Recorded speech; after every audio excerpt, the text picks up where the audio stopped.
So my tip or trick of the day is for those of you who are still, and that you have printed patterns. Maybe you have bought the patterns and you have printed them out from someplace like Ravelry or from the designer themselves, that you're just really like having the tactile, having the what you can write on and check off. Yes, I did this thing. Yes, I did that thing.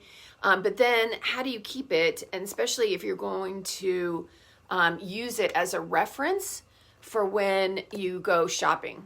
I picked up this tip from my good friend Lucy. Always brought her sister-in-law over to go shopping, and her sister-in-law has a notebook like this, and I thought that's great. You take it to the store when, especially if you put in patterns that you really do want to make, like they are on the top of the list.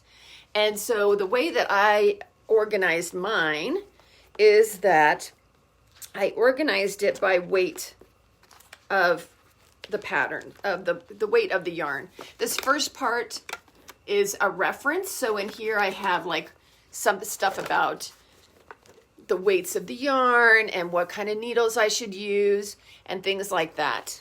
And then, and there's like, what do the sizes mean of, like a man's hat is approximately this size and takes approximately this much yarn to make.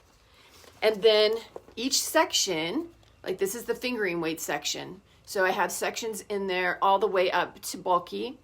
And then I have a section in here that could be any weight yarn.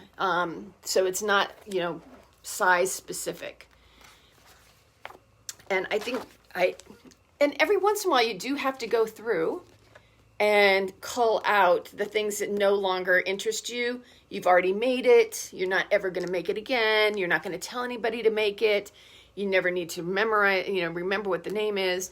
I did that this morning because this was really thick, had too many things in it. And now that's a reasonable thing to carry around. And it only has the things that I really want to make or want to remember about. So I think I told you last time I was here, I made a new page on my website that is called, it's a boring name. I may change the name, but right now it's called Free Learning Resources. So I have a PDF for these dividers. And it's free. So you just go to the link in the profile and go to the page that's Free Learning Resources, go all the way to the bottom, and you can download this PDF and you can print them out for yourself and make your own pattern notebook. That's my tip or trick of the day. I kind of like it. I should actually put something in the front here that's nice.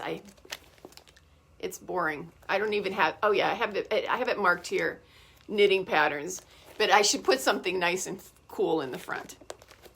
I'll do that in my free time.